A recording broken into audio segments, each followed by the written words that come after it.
Здравствуйте, в эфире информационный выпуск Амши Кшара. Сегодня в программе «Теракт в Питере». Абхазия выразила соболезнования народу России.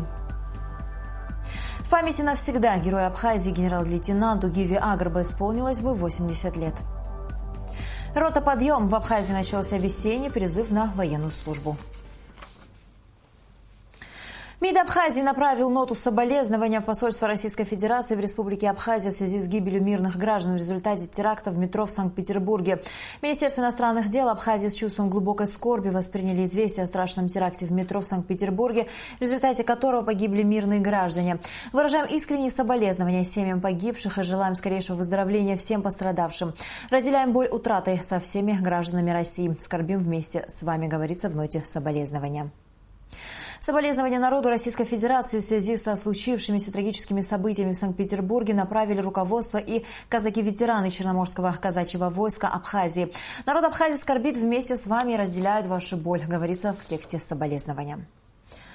Сегодня герою Абхазии, генерал-лейтенанту Гиви Агрба, исполнилось бы 80 лет. Почтить память Гиви Агрба на его могилу в родном селе Куланарху пришли президент страны Рауль Хаджимба, спикер парламента Валерий Бганба, премьер-министр Беслан Барцис, представитель правительства и общественность. Участники траурного митинга возложили венки и цветы к могиле Георгию Агрба.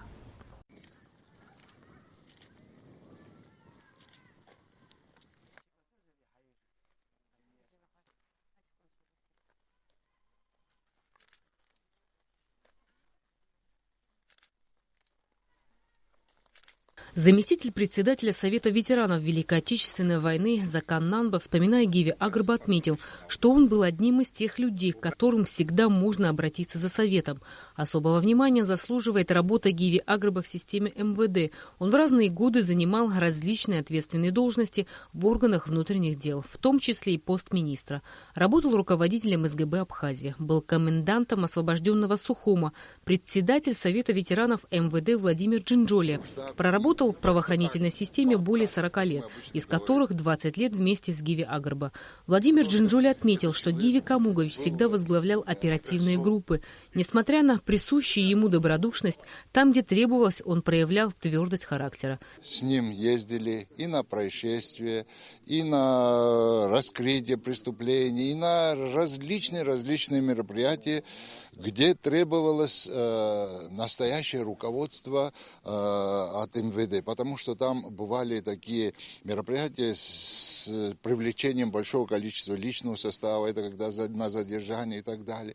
Этот человек всегда возглавлял эти группы оперативные. Не то, что он там просто ездит, он показывал, он учил, он заставлял, чтобы без жертв, без каких-либо осложнений, чтобы все оттуда вышли. Человечный человек. Все его любили, все его уважали. Гиви Камугович неоднократно принимал участие в грузино-абхазских переговорах, был руководителем первой рабочей группы по вопросам безопасности при Координационном совете грузинской и абхазской сторон под эгидой ООН в рамках переговорного процесса. О Гиви Камуговиче можно сказать только одно. Это был человек государственный, преданный Родине. И главное, он был наш командир, который всегда ставил задачу защищать честь Родины, и в это же время он всегда заботился о своих подчиненных. Гиви Камугович, конечно же, его не хватает с нами, он мог бы и должен был еще прожить. Герой Абхазии, генерал-лейтенант Гиви Агрба, родился 4 апреля 1937 года. Уже в первый день войны он возглавил оборону Сухума, служил заместителем командующего Гумистинского оборонного рубежа, командиром Новоафонской бригады, начальником Гудаутского гарнизона. Принимал участие в Первой Шромской, Июльской и Сентябрьской наступательных операциях абхазской армии. Гиви Агрба работал первым начальником Сухумского гарнизона, затем министром внутренних дел. Был первым заместителем министра обороны, председателем службы государственной безопасности.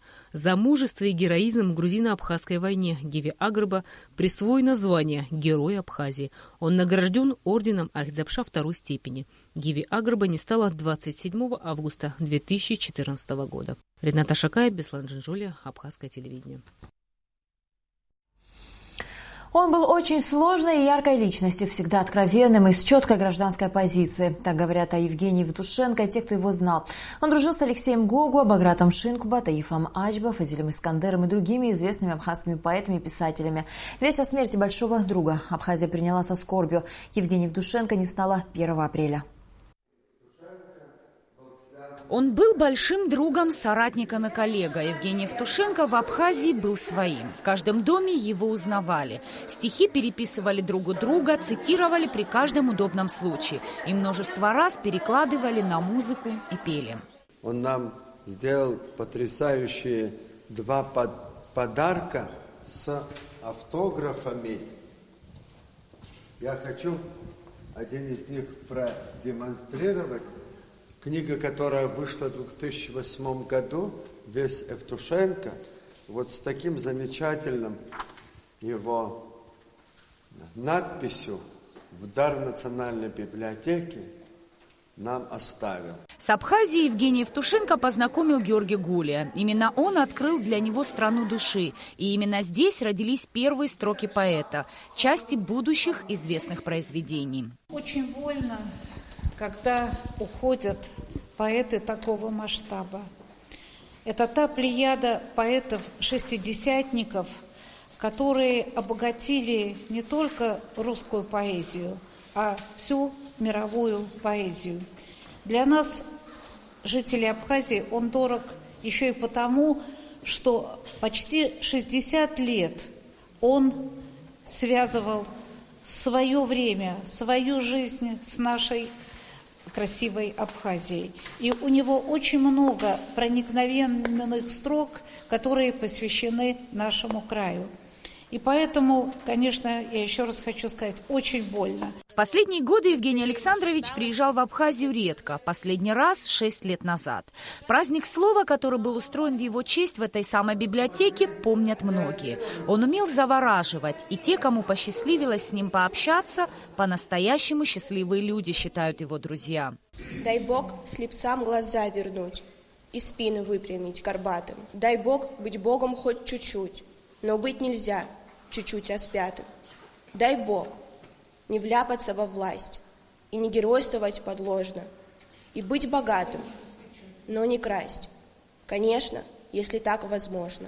В 2010 году, мне кажется, он некую такую исповедь по Абхазии сделал. Конечно, скорбим, сочувствуем родным и всей писательской организации России. Вечная память Евгения Евтушенко. Мы о вас будем помнить, и мы будем ваши книжки с вашими автографами навечно хранить в стенах нашей национальной библиотеки. Евгений Евтушенко был редким автором со своим личным взглядом на события и самобытным поэтическим языком. Любовь народа к Евтушенко объяснить несложно. Его ценили за простой и понятный стиль и готовность пробовать любые жанры. Он писал не только стихи, но и поэмы, романы и песни. А композиции «А снег идет», «Когда звонят колокола» и «Родина» знакомы практически каждому человеку, живущему на постсоветском пространстве. Нисфа Аршба, Саида Гухава, Абхазское телевидение. Весенний призыв на военную службу начался в Абхазии. Об этом соответствующий приказ подписал министр обороны Республики Мераб Кишмария. Военному комиссару Абхазии поручено призвать в апреле-июне на военную службу граждан Республики Абхазия в возрасте от 18 до 27 лет, не пребывающих в запасе и подлежащих призыву в соответствии с законом о воинской обязанности и военной службе. Также командирам воинских частей и подразделений приказано уволить с запаса с военной службы солдат, матросов, сержантов, старшин, срок военной службы которых истек. Весенне-летний период обучения военнослужащих по боевой подготовке продолжается в Министерстве обороны Абхазии. Сегодня артиллерийской группой совершен марш-бросок в военный полигон Цабал. В течение 10 дней военнослужащие в полевых условиях будут проходить практические занятия по ведению огня из артиллерии в горных условиях. Сегодня все артиллерийские подразделения Министерства обороны выходят на полевой выход. Целью полевого выхода является закрепление всех тех знаний, которые получили в течение учебного периода. По истечению полевого выхода будут сданы зачеты военнослужащими срочной службы, а также офицерами, которые управляют боевыми расчетами, и будет сделан соответствующий вывод. Подведены итоги деятельности Академии наук Абхазии за 2016 год. Среди наиболее важных направлений работы Академии наук ее президент Зураб Джапуа выделил создание Академии по книгоизданию, научной литературы и открытие нового научно-исследовательского института экономики и права при Академии наук Абхазии.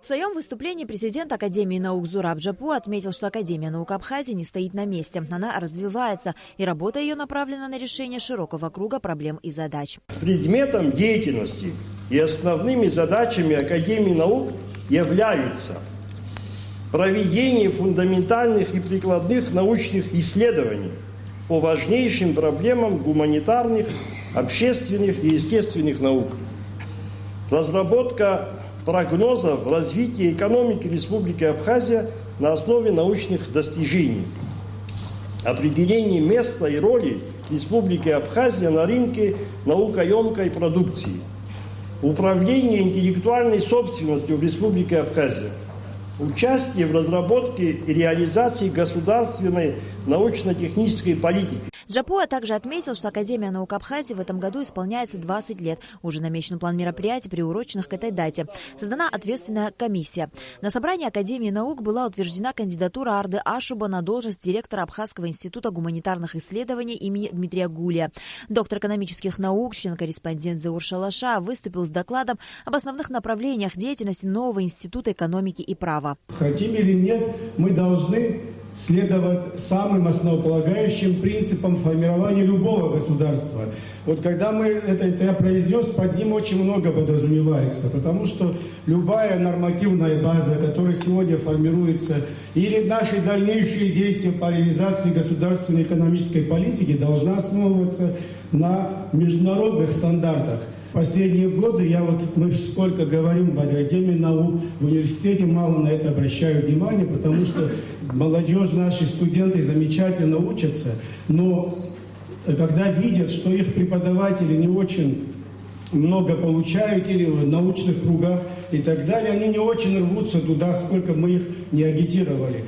С итогами 2016 года собравшихся ознакомил доктор филологических наук Валентин Когоня. Он подробно остановился на работе 9 институтов, входящих в состав Академии, рассказал о научных открытиях и изданных трудах. После зачтения основного доклада члены Академии приступили к его обсуждению. В работе съезда приняли участие вице-премьер Абхазии Беслан Эшба, вице-премьер-министр финансов республики Дмитрий Сериков. Первый международный турнир по вольной борьбе на призы заслуженного тренера Абхазии, кавалера ордена Ахицапша третьей степени Дзуки Бения завершился в Гудауте. О ходе соревнований и их результатах в репортаже наших корреспондентов. Дзука Бения более полувека посвятил тренерской деятельности. За это время он воспитал целую плеяду выдающихся борцов, победителей и призеров чемпионатов мира, Европы и Советского Союза. Ветеран и сегодня в строю проводит ежедневные тренировки с молодыми борцами. Среди выступивших на открытии турнира был и воспитанник Дзуки Бения, чемпион Европы Раш Хутаба. Очень приятно, что сегодня в нашем турнире участвуют республики Северного Кавказа, городов России.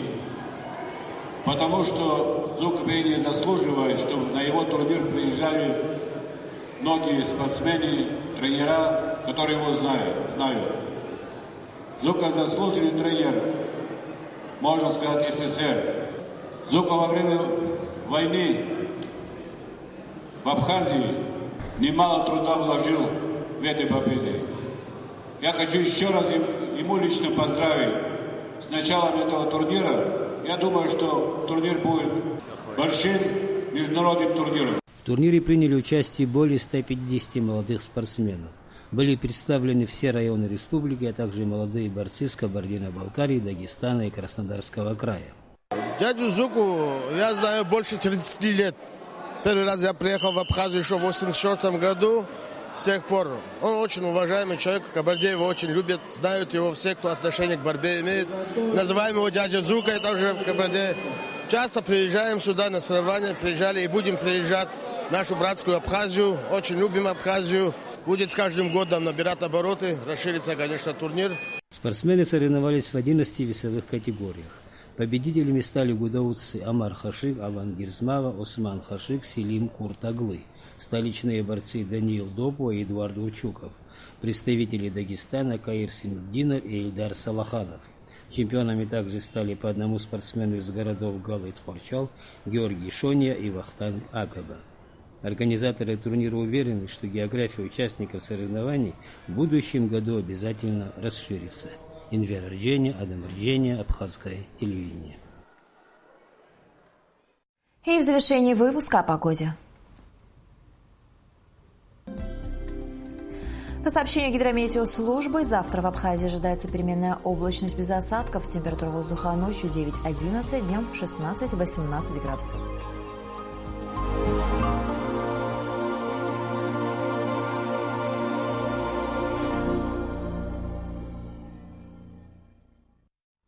На этом наш выпуск завершен. До скорых встреч в эфире.